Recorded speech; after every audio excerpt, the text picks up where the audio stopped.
Welcome back to Matley Basin. We are in the south of England, just outside the town of Winchester, or the city of Winchester, made famous by the famous cathedral there. It's round 2 of the FIA Motocross World Championship. My name's Paul Malin, alongside me, Jeff Emig, and together we'll bring you the final broadcast of the day. Jeff's been with me all afternoon and all of yesterday as well. But we've seen some fantastic racing out on track in both the MX2 and earlier on in MXGP Race 1. MXGP Race 2 is just around the corner, 30 minutes plus 2 laps. We have a fantastic racetrack, although by now it is chewed up, it's rutty, it's gnarly. There is a light breeze in the air, temperature around about 14, 15 degrees. It does have a bit of a wind chill about it, but as you can see, the MXGP riders are just on their sighting lap. It's not a parade lap. They'll be trying to take in as much information as possible in terms of how the track has changed from when they went out about 3 hours ago, because they would have had a 1 hour break, plus we've had the MX2 second race, so 2 hours ago, I'd say. And they might have even had time to put a little water down, but I doubt it. So it will be as it was at the end of MX2 Race 2 just a few moments ago. There's your quick look at the track, just under 2 kilometers long, and you can see how the sun now is starting to shade. But this is what happened in MXGP Race 2 earlier. Foxhole shot went to Tony Cairoli. Just behind him, Clement de Sal, as Tommy Searle went off to the outside with another rider, having started from the very outside. But Kaiser was right there in second, 2:43. Third on the red Honda was Jeremy Van Horbik. Paulin, number 21, got held up a little bit going into that turn and lost a position to the Belgian. But he did bounce back and take it back immediately to get himself back into third. Battles all over the track here, but the best one was between Kaiser and Cairoli, and Kaiser goes around the outside to take the lead. Meanwhile, Van Horbik makes a little mistake. Yeah, he lost 2 positions to Ivo Monticelli and the 25 on the Kawasaki of de Sal. And then Monticelli, we managed to get a position back from Onotonis, but the big talking point of the race, the high-speed get-off from Tim Kaiser. Unbelievable. Kaiser was wheeling away. He was pulling away, tosses it, kind of walks out of it. Luckily, gets back up, has his front number plate falling off. Lots going on out there. He would stay in it for a third. Yeah, Tommy Searle, after a poor start, picked himself up to finish in 11th as Tony Cairoli, your new race leader, was comfortable out in front. He won the first 2 races at the opening round. Jeremy Seewer and Max Anstey were going at it, but it was Anstey on the standing construct KTM, number 99, who eventually won that battle, coming home in 7th ahead of Seewer in 8th.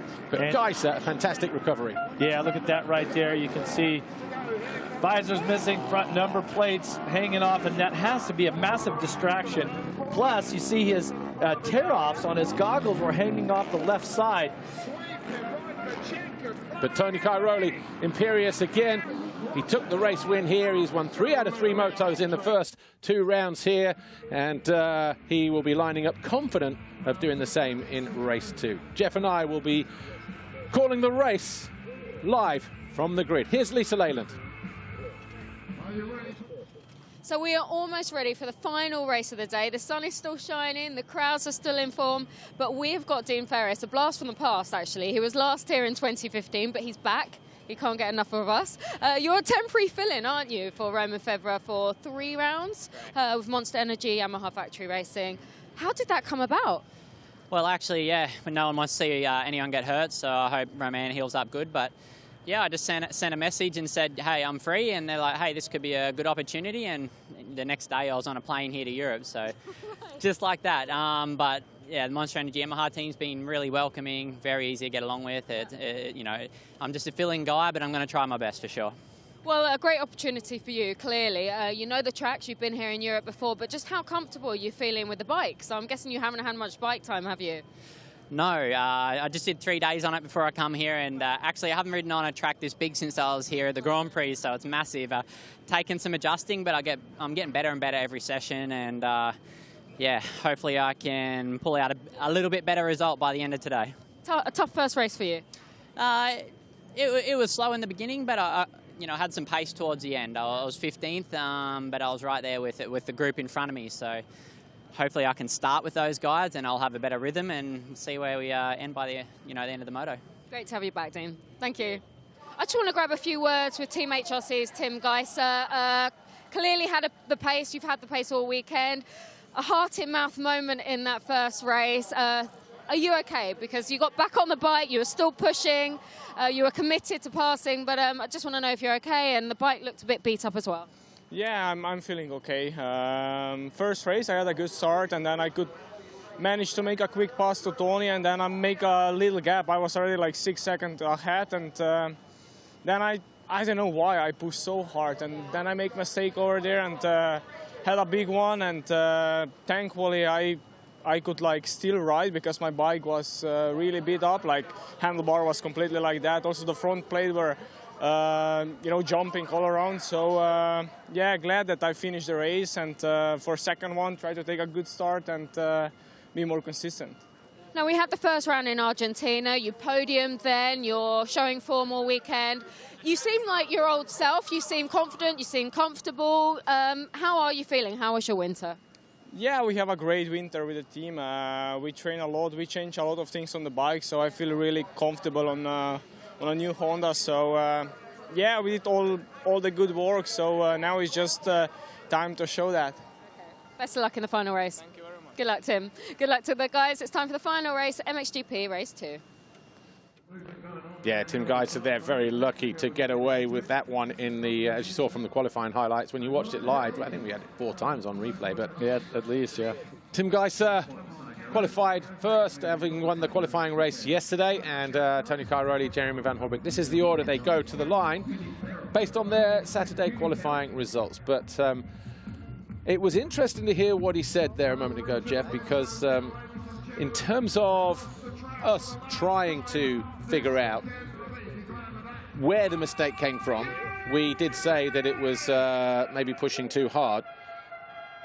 Tim Kaiser, in that interview just a moment ago, alluded to the fact that he had a big lead, and then he said maybe he didn't know what was happening, but then he did say, oh, maybe I pushed too hard. And we were trying to second guess whether it was over pushing, and that's probably what it was. Yeah, but Tim Kaiser, when he crashed with the lead in Moto 1, he looked like he was out there riding pretty easy. It didn't look like he was riding above his level. It didn't look like, to his, by using his word, that he was pushing so hard. It didn't look like that.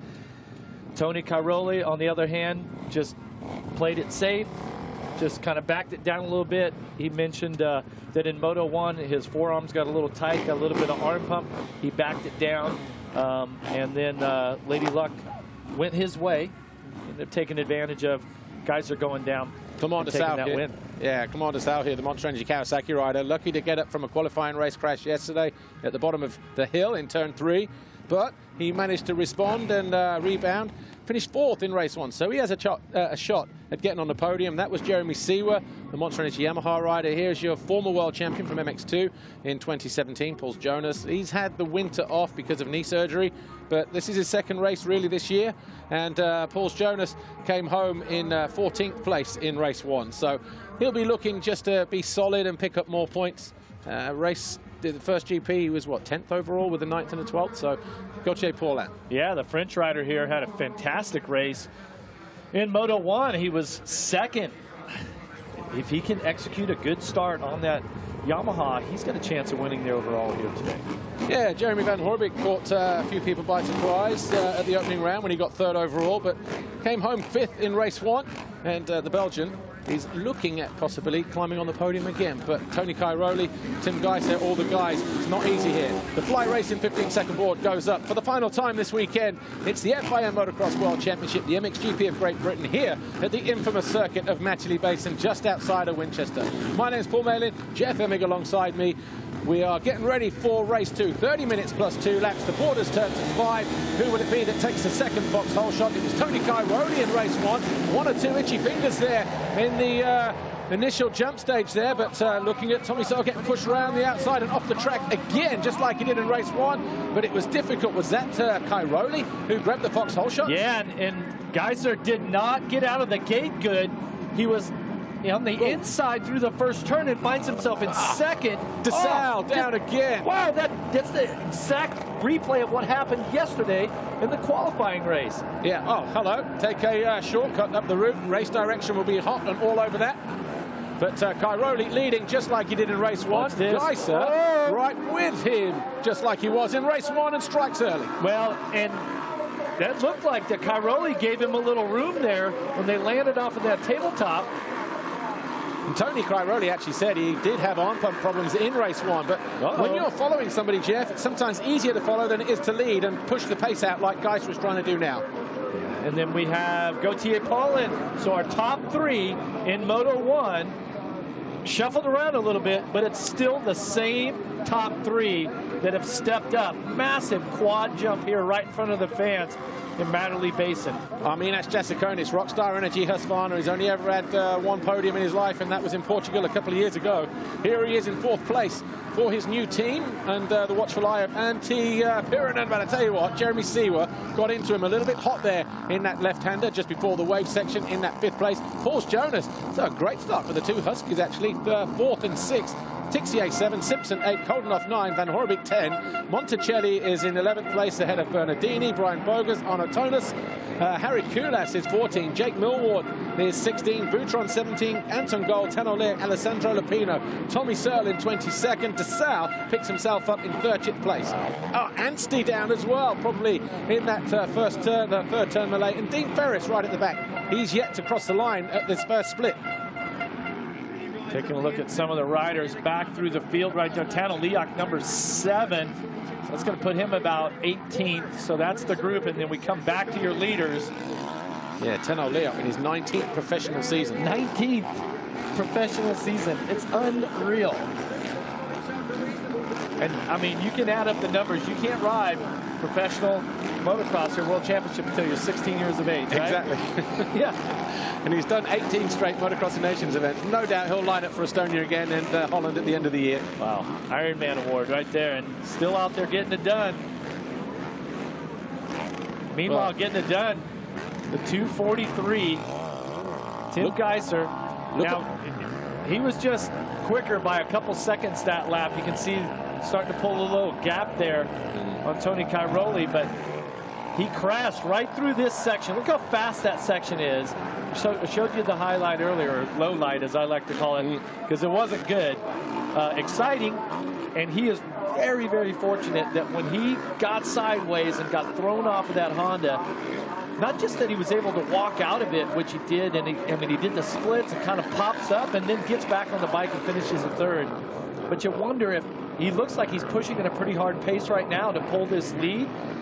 And he's thinking maybe that's what got him in trouble the first moto. Actually, as we look at Gautier Paulin here for Wilvo, Monster Energy Wilvo Yamaha in that 3rd place, I saw Tom Fuller from Image Design Custom down in the paddock after the race in the break. He had sprayed Tim Geiser's custom helmet this weekend, you know, the 243 sort of commemorative helmet. But I said to him, we asked the question, did he have a spare peak? Like, did he have a spare helmet? And he said, actually, yeah, we gave him a peak and a helmet spare. So he did 2 helmets for him this weekend. Yeah, custom paint job. Well, right now, watching Cairoli has made a couple of mistakes in those turns. Not quite flowing like he was in Moto 1. It's allowing Paulin to be right there, and Geiser's starting to check out already, and we're only on the 2nd lap. Yeah, well, you know, as we discussed in race 1, I was over at their headquarters at Wilvo just a few days ago, and I spoke to Gautier, and he seemed very comfortable, very relaxed, happy with his surroundings and his environment.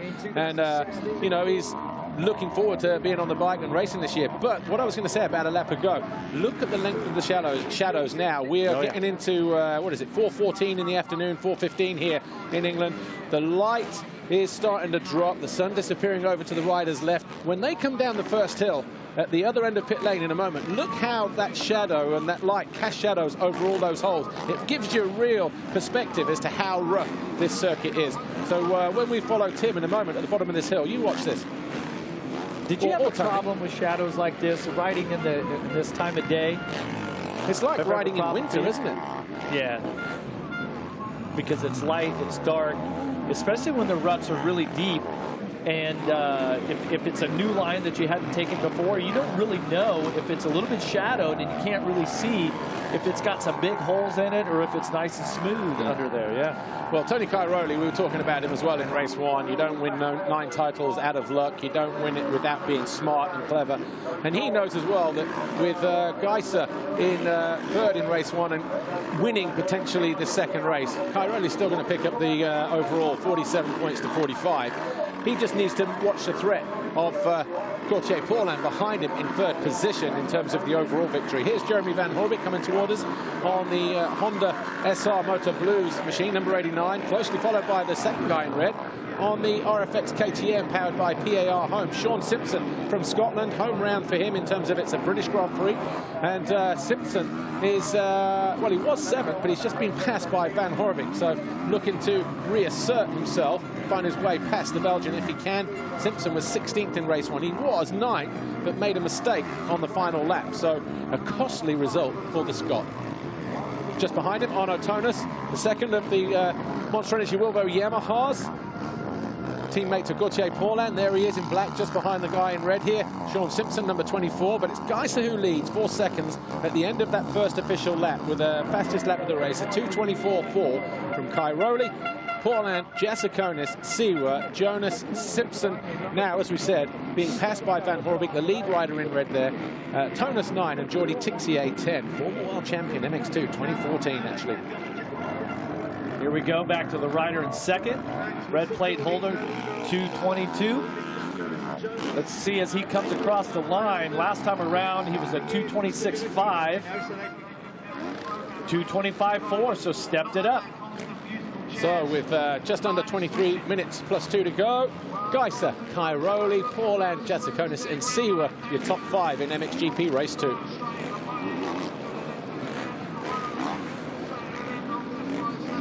On the gas, Tony Cairoli, happy to play 2nd fiddle at the moment to Tim Kaiser, your race leader for Team HRC. And, well, he knows right now, as we mentioned a moment ago, that this would be good enough for the overall. But 22 minutes plus 2 laps to go, we know anything can happen. It was Kaiser who fell on lap 4 in race 1 through this very fast uphill wave section here.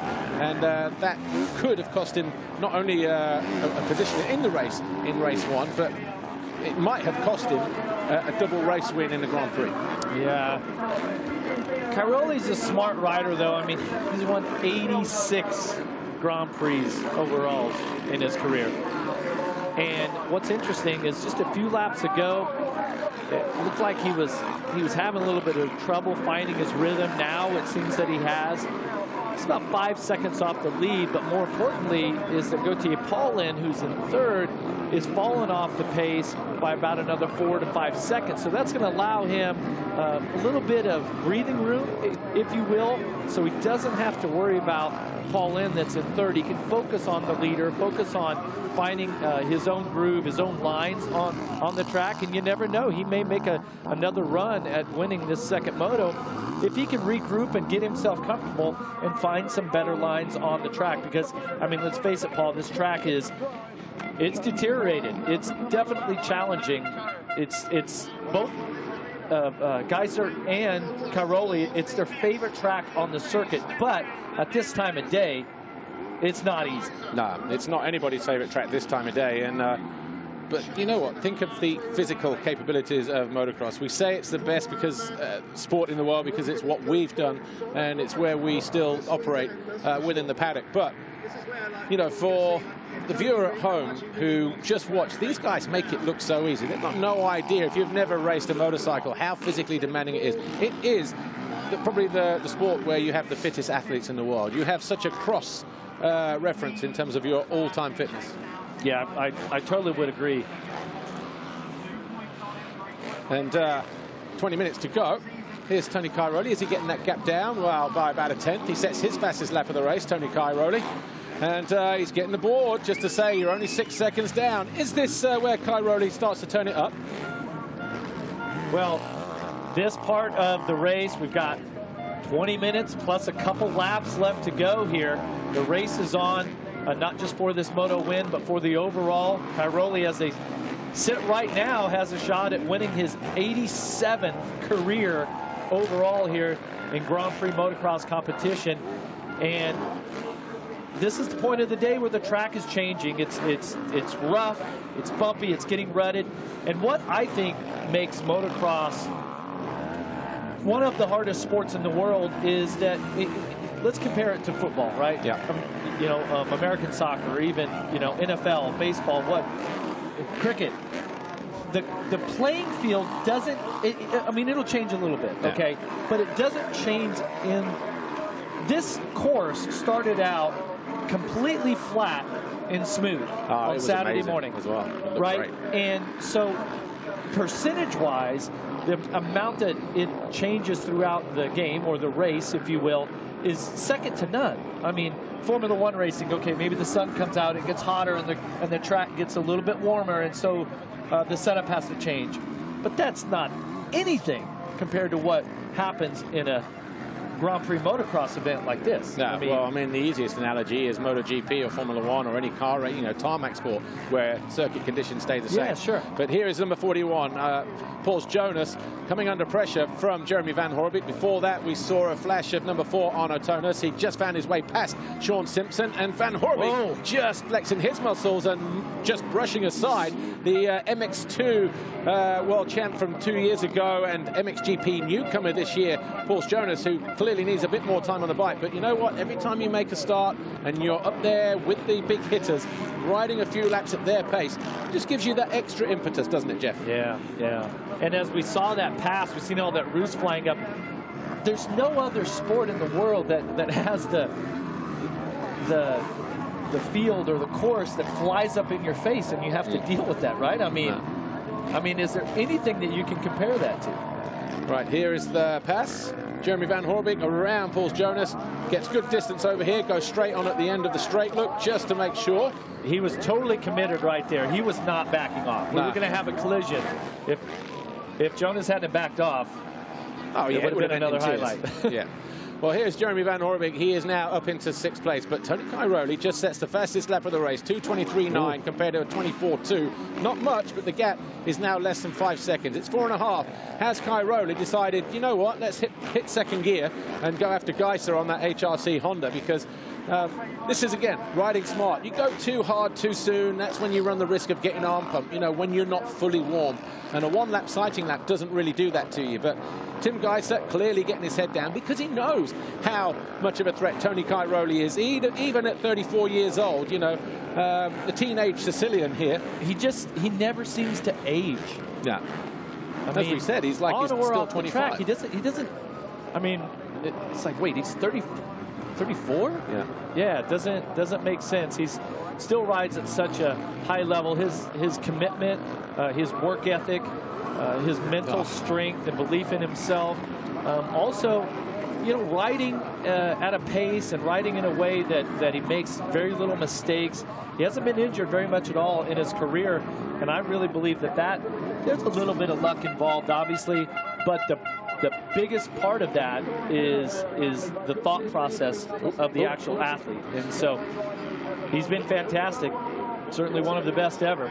Front end got away from him there in that tricky off camber that we discussed at the top of the program. MX2 race 1 earlier on our track preview, but Cairoli just managed to bring it back down to earth. Probably see a replay of that in a moment, but is he going to be... Oh, look, the sectors. He's quicker than Kaiser in the first sector and the third sector with the fastest time. So 4.5, what will it come down to? I guess it depends on the final sector here to the line. Let's have a look. 4.5 becomes 4.7, so it goes out a little bit. Watch how much the bike jumps around here as he exits this turn. See if we stay with it that whole time. The bike is just bouncing, and watching these acceleration bumps. Isn't that cool? Using all the travel and a little bit more. So Cairoli still less than 5 seconds behind Tim Kaiser. That was about the gap that they had, that Kaiser had to make up to Tony Cairoli in the qualifying race on Saturday. And that was as a result of Andy Valentin coming in. So the number 92 from Spain on his Husky. Obviously calling it a day here, not sure why, but in the qualifying race. Cairoli had about 6 or 7 seconds over Kaiser. All of a sudden, it was down to 5 on that final lap. That was maybe why that mistake happened in that qualifying race from Cairoli that cost him the race win and pole position. There's a couple of sections on the track, Paul, that I believe the sun gets right in your eyes. This section right through here, as you head up that tabletop, and then when they make the right-hander just before the finish line. Yeah. I feel like the sun would be just right there. Well, look here, it makes it so difficult, or just another one of the aspects of this that make this final moto so difficult. Yeah, the sun is over on that crowd, over on the far side. So anytime they come back the other way, right to left as we look on the screen now, you definitely get it. Even the long uphill triple towards the finish line, you look, half of that jump, the actual takeoff is all in the shade now. So you disappear and then all of a sudden you go dark and then light for a split second. Here's Gauthier Paulin having a fantastic Grand Prix. He's in 3rd overall and 3rd in the race.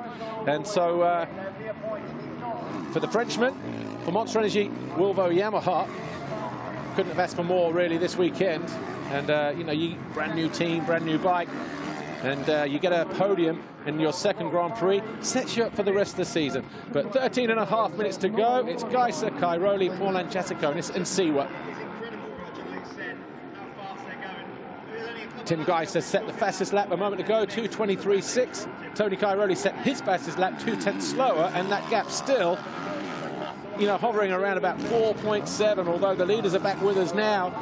2:24 for Kaiser, 6 laps done. That gap now gone out to 5 seconds, more than 5 seconds. So Kaiser responding to the threat from Cairoli. Well, Jeff Emig. and Cairoli knows that he's got a good, probably, what, 10 seconds over this rider here, the 21 of Gauthier Paulin. Yeah, about 14 seconds. So he can focus on Kaiser, and if Cairoli's comfortable, he knows that he can put the pressure on. They know what happened in Moto 1. Yeah. And that if Cairoli can get up there and start to pressure Tim Kaiser and make him ride above his comfort level, they find him making another mistake. Saw there the reaction from probably one of the most passionate men in motocross. Louis Voster's the team owner for this team here that Gauthier Paulin rides for. Monster Energy Volvo Yamaha just got the headset on, the shades, and just giving him a bit of encouragement, and he goes by the team. And Paulin doing him proud at the moment. Where is his teammate Arno Tonis? He's in 8th place. Jeremy C with the factory Yamaha rider in 5th, just behind Arminas Jacikonis, although about 4 seconds behind the Lithuanian. Podium at the moment, Cairoli on 47, Kaiser on 45, Paulin 42. Then there is some breathing space. Van Horvik 4th overall on 31. That's how it might stay at this stage of the race. 12 minutes plus 2 to go. Looks good on the Yamaha though, doesn't he, Gauthier Paulin? Yeah, he's got such a fluid style. Just, I mean, the way he's just flicking the Yamaha 450 around. Right, let's go down to pit lane, talk to the team owner, Louis Vosters. He's with Lisa. Louis, we've just seen Gauthier Paulin out there. He looks happy, relaxed, comfortable on the bike. He's currently in 3rd. How's he feeling? What feedback has he given to you over this weekend? Yeah, actually, he's really feeling good the whole weekend and last few weeks. They improved a lot, trained a lot together, Arno and Gauthier. And yeah, before we came here, we had a good feeling, so hopefully it pays off. Well, best of luck to him and the team. Thank you. 11 minutes plus 2 to go. Gauthier Paulin comfortable in 3rd at the moment. He's got about 6 seconds over Arminas Jacikonis, and it's the first time that we've seen the Rockstar Energy Husqvarnas of Jacikonis and Pauls Jonas somewhere near the leaderboard, because Pauls Jonas at the first round and 9th and the 12th. Arminas Jacikonis a pair of 8s in Argentina, and so to see Arminas Jacikonis here running in 4th place, that's pretty good for the Lithuanian, and again encouragement for that team. All new this year, of course, with a clear out of riders. If you look at that rider number 4 in the black jersey on the Yamaha, Arnaud Tonis. He's flanked by Pauls Jonas and Jordi Tixier, both former MX2 world champions. Yeah, and Tixier, he's had a couple of years in MXGP Wilderness as well. Had a rough ride last year in his team, but hey, and this is the first time it looks like we're just behind Tixier. We might have Koldenhoff, but the first time we've really seen him all day. He's been buried back in the pack and just the qualifying races on Saturday, Moto 1.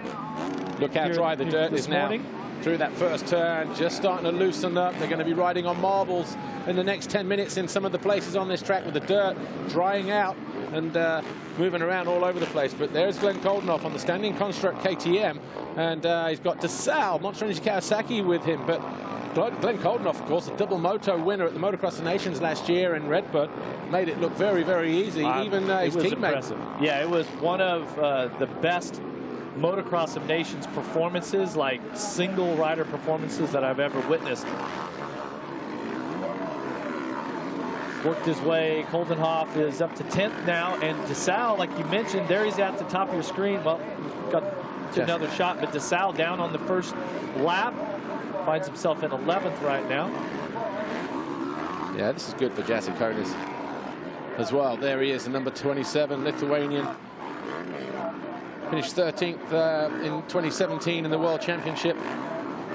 Got a 3rd place in Germany in the second race. He's had a couple 3rd place finishes when he got a podium in Portugal. Haven't seen him anywhere near the top 3 since then, and that is almost 2 years ago. So Rockstar Energy Husqvarna taking a bit of a gamble with him, but they obviously saw what he did at Suzuki a couple of years ago when it was under the watchful eye of Stefan Everts. But again, he's just a monster. He's only 19 years old, and he again is about 6'78" and about 2,000 pounds of just pure muscle. He's huge. You wouldn't want to walk into him in a dark alley, that's for sure. Who's this going down, or is this a pass? Well, we're going to find out right here. DeSalle goes to the inside. Oh, he keeps it on 2 wheels. Couldn't quite make the pass. Koldenoff. Couldn't quite make that pass. I mean, he was late. He might have hit the handlebars, and it stood him back. The right side, the throttle might have hit the dirt, and then it stood him back up. That was as close as it gets. Yeah, AJ Shorty to his friends.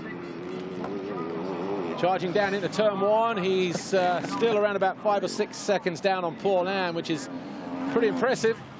That'd be a great confidence boost as well, won't it? You had most of the season off last year because of injury, and then you come back with a new team, new bike, factory team at that. He went from was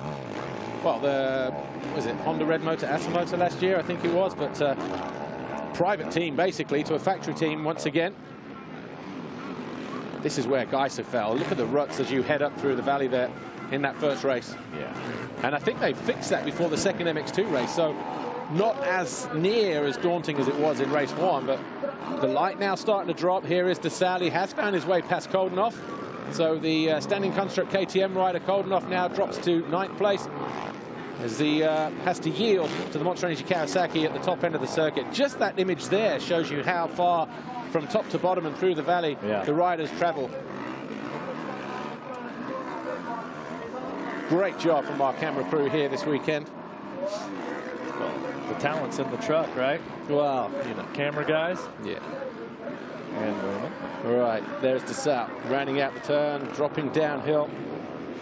And like you say, Jeff, the sun, the face of that tabletop, the shade and the shadow there, again, it's starting to drop now, so it does make visibility. Watch this. Watch this look right here. So we get Koldenoff, and DeSalle triples by him on the outside. Yeah, triple combo single for DeSalle. Well, you know, it's not just our camera guy that's making that shot, but our directors are doing a great job too. They are, exactly. And DeSalle, though, now up into 8th with around about 6 minutes plus 2 laps to go.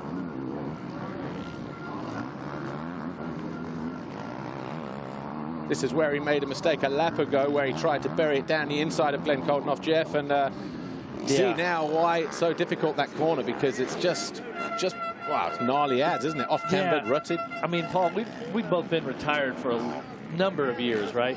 This is the time of the day, time of the moto, where I start to think, I am so glad I'm retired. The track is so brutal right now. I mean, what these athletes have to go through, what they train for and prepare for is just incredible. This is a very, very difficult sport. And Paul Jonas here getting caught by Clement de Sal, 5 minutes plus 2 laps to go. So this is now the fight for 7th place. There's Tony Cairoli still around about 5.5 seconds in second position behind Tim Kaiser. The lap time last time around, though, 26.0, 25.6, so again, about a half second almost.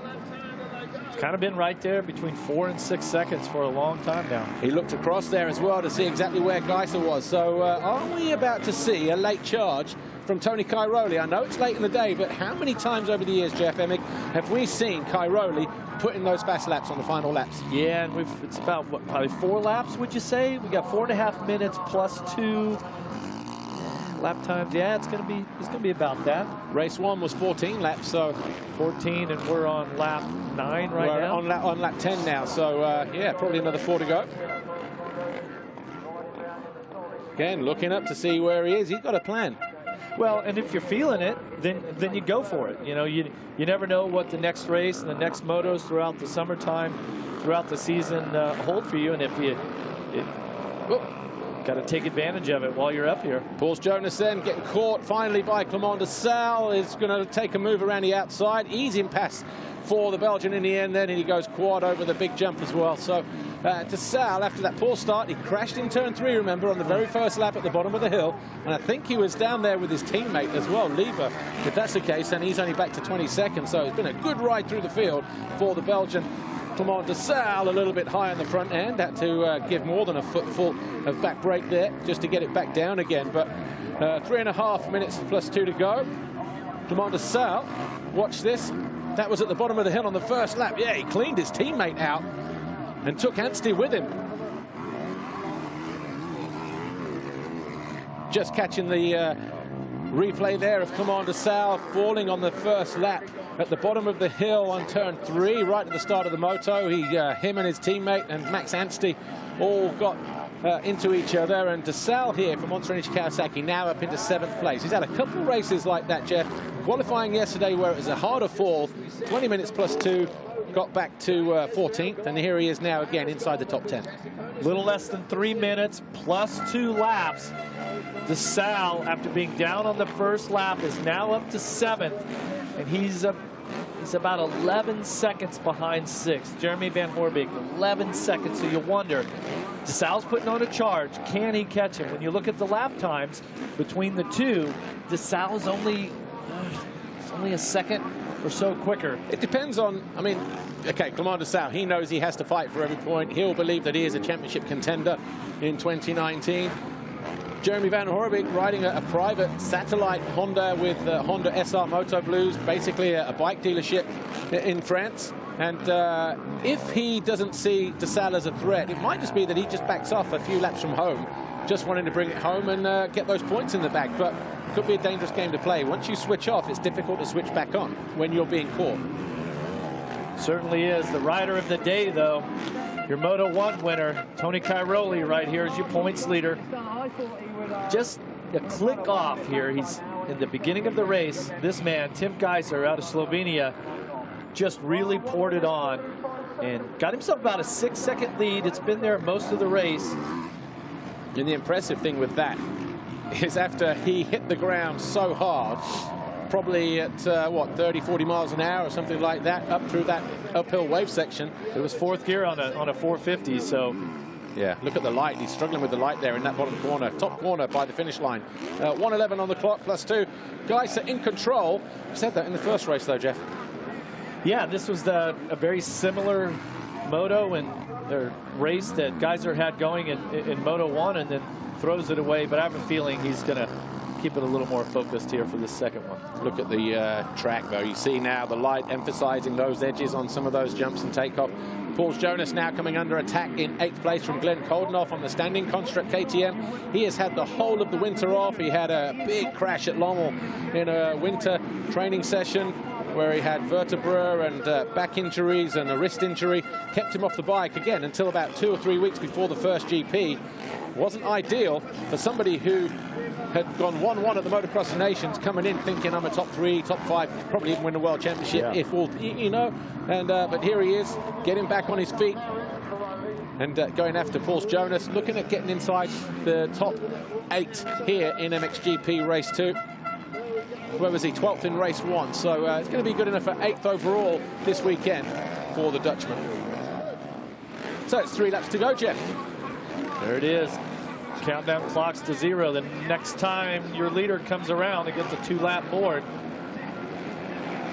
Paul Jonas, number 41 on the Rockstar Energy Husqvarna, taking a tight line. Koldenoff using the speedway line, using all that dirt and a little bit more, and he makes a pass stick going into turn 2 at the end of the straight. But Paul Jonas might fight back here, but as he's trying to ride himself back into fitness, he may just say, you know what, let's just leave it there. Koldenoff can have it. What is the threat behind? It'll be Sean Simpson, probably 3 or 4 seconds adrift, but fantastic display of riding in race 2. Picked himself up after that high-speed crash in race 1. Tim Geiser, 3rd in race 1, well, leading the way in race 2 quite comfortably.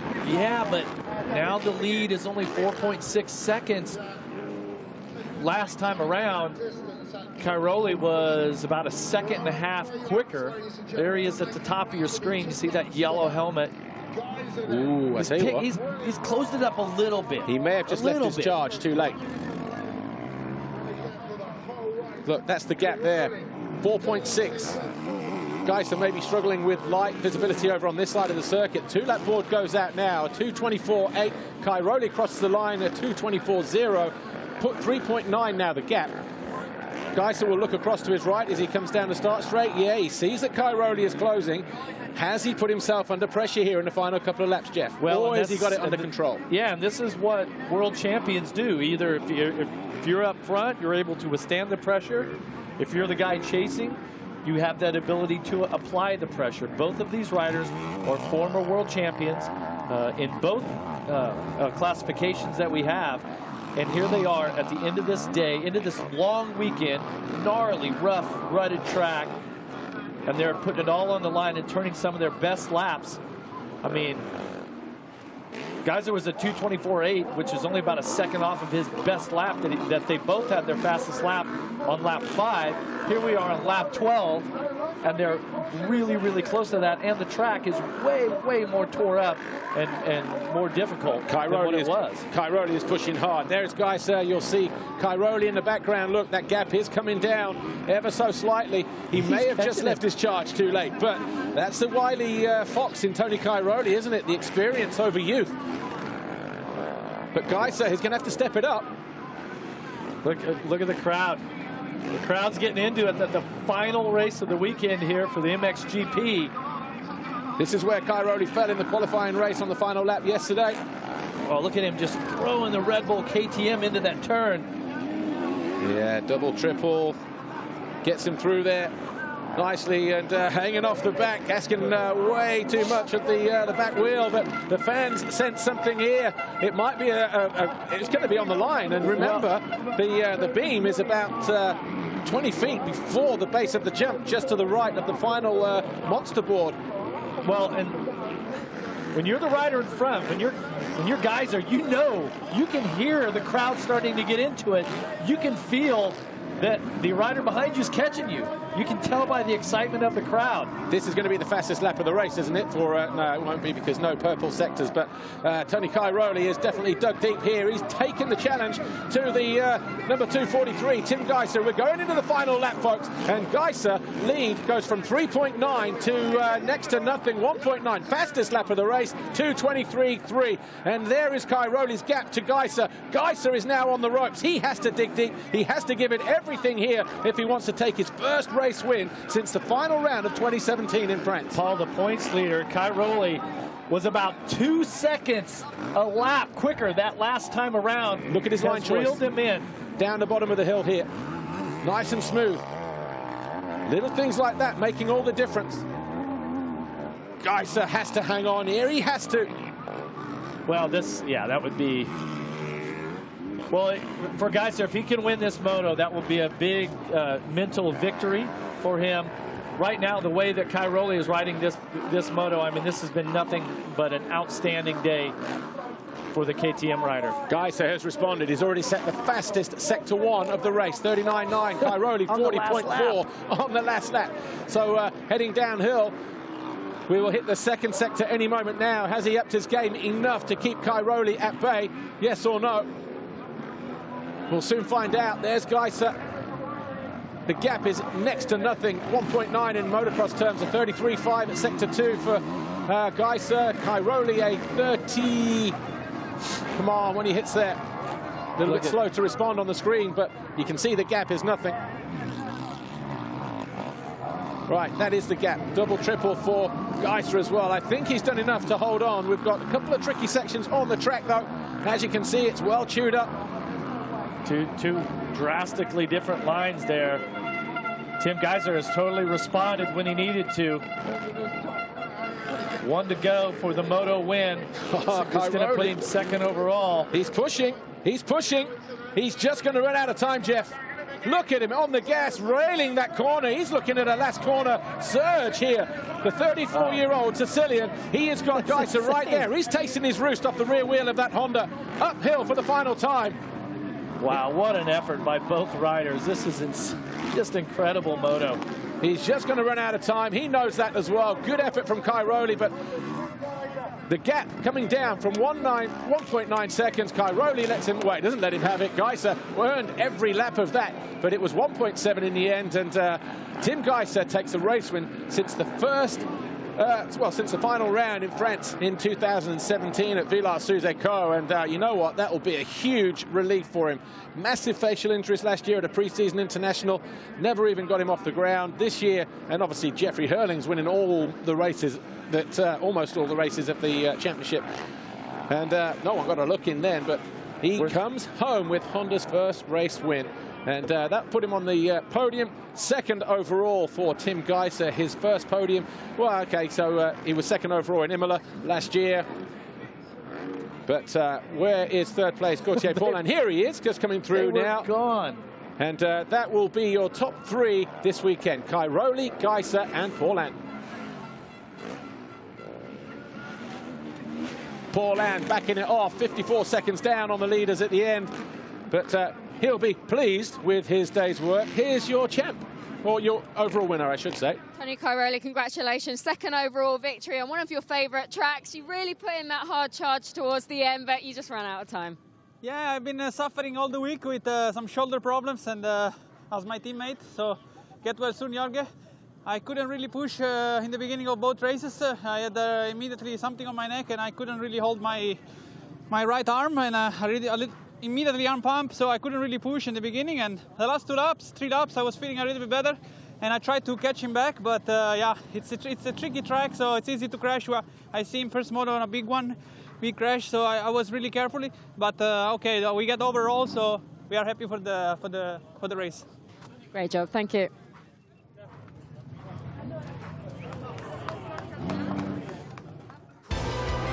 Great race from Tony Cairoli. Had to play second fiddle to Tim Kaiser in race 2, but he does enough to wrap up the overall here, round 2. Back-to-back wins in Argentina and here in Great Britain at the end of March. Tony Cairoli continues to keep the red plate. Jeff Emig, it was a fantastic performance from both riders, but Tony Cairoli, win number 87. 87. He's got 9 world championships to his credit. He's working on number 10, which would match Stefan Everts for the all-time record. And if you're going to go after number 10, this is a great start, no doubt about it. Yeah, and Stefan Everts, if you're watching at home, get well soon, fella. And we know you've had a hard time of it lately, but we're all thinking about you in the paddock, mate. But hopefully we'll see you at a racetrack soon. Tim Kaiser wins race 2 from Tony Cairoli, Gauthier Paulin, Arminas Jasikotis. What a ride for him. Jeremy Seewer, Jeremy Van Horbeke, DeSalle, Koldenoff, Simpson, and Monticelli. Pauls Jonas faded to 11th in the end ahead of Jordi Tixier, Alessandro Lupino, Max Anstey, Tommy Searle, Tanel Leop, Harry Kulas, Anton Goll, Jose Boutron, and Julian Lieber. Overall belongs to Tony Cairoli, 47 points. Look, a win and a second. Kaiser, second overall with a third and a win. And Paulin, a second and a third. DeSalle and Van Horbeke round out the top 5, with Jasikonis, Seewer, and Koldenoff, Anstey, and Simpson. Tony Cairoli, your overall winner. Then we're getting ready for the podium here at Matchley Basin, round 2 of the FIM Motocross World Championship. Cairoli continues to hold the red plate. Look, 97 points out of his season so far, 2 rounds down. Kaiser, second, still in second position. Van Horbeke goes to 4th as Paulin comes up from 5th to 3rd. But Tony Cairoli, 3 race wins out of 4, Jeff, at the start of 2019. Yeah, it's a fantastic start for the Italian rider, and being 34 years of age, you would think he was going to start to slow down a little bit, but that is not the case. He's chasing his 10th World Championship. Let's check the foxhole shot then. Here, race 2. Race 1, it was Tony Cairoli. Ah, hello. Hello. Tony Cairoli with the second foxhole shot of the afternoon. He got 19 last year, so already well on the way. Didn't get any in Argentina. That was Julian Lieber, both of them. So we have a tie. Tony Cairoli with the last 2 wins here of foxhole shot plates will jump to the top of the standings. Every time I look at the foxhole shot stats, you know, when you look at Jorge Prado, 26 last year, that's almost unbelievable. Yeah, that's that's just taking the mick. Yeah. Well, and then his teammate in the MX2. He's got a couple hole shots here today also. Red Bull KTM has got those bikes dialed in. They do, they do. Right, let's go down to the podium then. And as you see, the flags are already in place. And we'll start with our 3rd overall. And fantastic start to the season for Gauthier Paulin on the Monster Energy Wilvo Yamaha MXGP team. And the tall Frenchman will be back on a podium here. Now, his last podium was back in Lombardia, Ottaviano, where he was 2nd overall in his season that got him 4 podiums last year. So, bit of relief there from the tall Frenchman. Tim Kaiser, crowd favourite. Great response from the fans as well. Maybe more so because of the battering that he took in race 1. But good to see him on the podium for Team HRC and picking up a race win as well. It was long overdue. Antonio Cairoli, equally as popular as Tim Kaiser, the Red Bull KTM rider, on the top step of the podium. Once again, 87 Grand Prix victories now for the Sicilian. And Claudio De Carli is up on the podium once again. So to present the trophy to 3rd place, it is Minna Bruce from the Matterley estate. 3rd position goes to Gauthier Paulin. Just having a little innie joke here, Jeff and I. They're all on different level platforms, but their hat heights are all the same. Look, Gauthier Paulin, the tallest of the riders on the podium there for Monster Energy Wilvo Yamaha. Tim Kaiser, 2nd overall, Team HRC. Tony Cairoli, the shortest of the trio, on the top step of the podium, but able to look into the eyes of his rivals. Tony Cairoli takes his winner's trophy here at Matchley Basin from Dave Gowland from Monster Energy, the Senior Director of Motorsports there. And he also hands the team trophy to Claudio De Carli. You know what? They've got a nice little workshop there in Belgium, and they've got a very impressive facility down in Rome as well. But they're going to run out of space for trophies and red plates and all kinds of stuff. Those guys. Well, 87 so far, and still counting. Tony Cairoli takes another red plate back to Italy or Belgium, wherever he's heading next. Probably Belgium, with it being Valkenswaard in a week's time. Patrick Reitens, the FIM CMS Bureau member, on hand to deliver him another red plate. But for Tony Cairoli and his Italian fans and fans all over the world, it's the national anthem time for Italy.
Tony Cairoli, Tim Kaiser, Gauthier Paulin, your top three here this weekend, round 2 of the FIA Motocross World Championship. The MXGP of Great Britain at Matterley.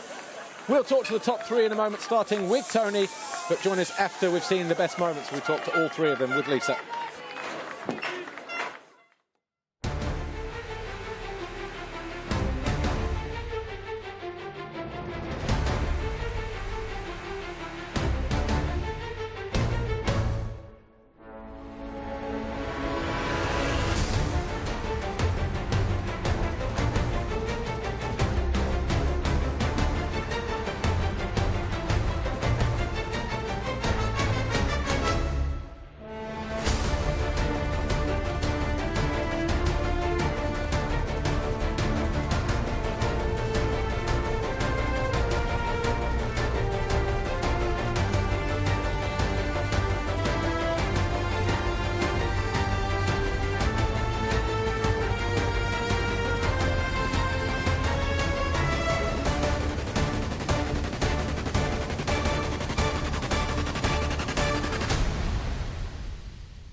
Tony Cairoli, 87th Grand Prix victory for you. You have the red plate. It actually looked like you were riding a smart race in that second moto, that you weren't pushing too hard too soon. You put in a late charge, but we didn't realise it was actually because you had problems with your shoulder. Yeah, actually, I was in Belgium training, and there was a lot of wet the tracks, and I had a little crash, and I hurt a little bit my shoulder and my neck. So I had to ride a smart race, because after already 3-4 laps, I had, my right arm was completely like sleeping, so I couldn't really push, and this track is quite sketchy. So, but since I get warmer and warmer, I could build up a little bit of speed, and I could manage to win this GP. A little bit smart race, but we are happy to take it home, and I hope this problem on my shoulder it gets a little bit better for next week, because in the sand it's quite tough to ride, but we'll try to be as better as possible. Great job. Thanks, Tony. Second overall today, we have Tim Kaiser. Tim, it's great to see you back on the podium. Pushing too hard in that first race. You didn't make that same mistake in that second moto, and fantastic job holding on to that lead, because the pressure was on at the end there. Yeah, the second moto was good. I again took a good start around third. I think second I was behind Tony, and then tried to pass him as soon as possible to not eat so much dirt, because it's quite hurting when you are riding behind someone. So yeah, I managed that, make a little gap, and then towards the end, when we started to catch the lappers, they were like going key inside, and it was tough to pass them. So Tony, yeah, closed that gap back, but I was managed to win the race, so I'm really happy. Just want to say huge thanks to all the team. We work really hard, and you know, we will continue working hard and keep pushing hard. Great job. Thanks, Tim. Third overall today, we have Gauthier Paulin. Gauthier, you look happy, you look comfortable out there, consistent races for you, and a podium with your new team. Just tell us, how was it for you? Oh, it was a great day, you know, when you end up on the box and you put over like more than 40 points. So this for sure it's positive. I will remember for sure the first moto more than the second one. Second one there was some shadow and some sun. The sun was really low, so it was pretty tough weekend, because the track was really rough, but was really technically nice to improve the bike, because it's Vilvo, the Monster Energy Vilvo Yamaha MXGP team. It's pretty much a brand new team, and we improve every weekend. We need to work on our starts, and but close to have the whole shot in second moto, so already second GP we are there, and we will keep improving, but really happy overall. Great job, thank you.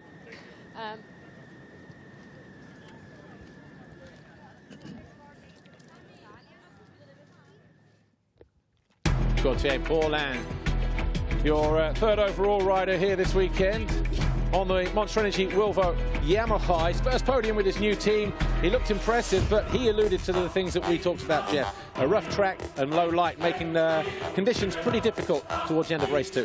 Yeah, I would say so. But I mean, one of the fastest riders of the day right there, Tim Kaiser, throws it away in Moto 1, manages to get a third, comes back to win the second Moto. Very, very impressive.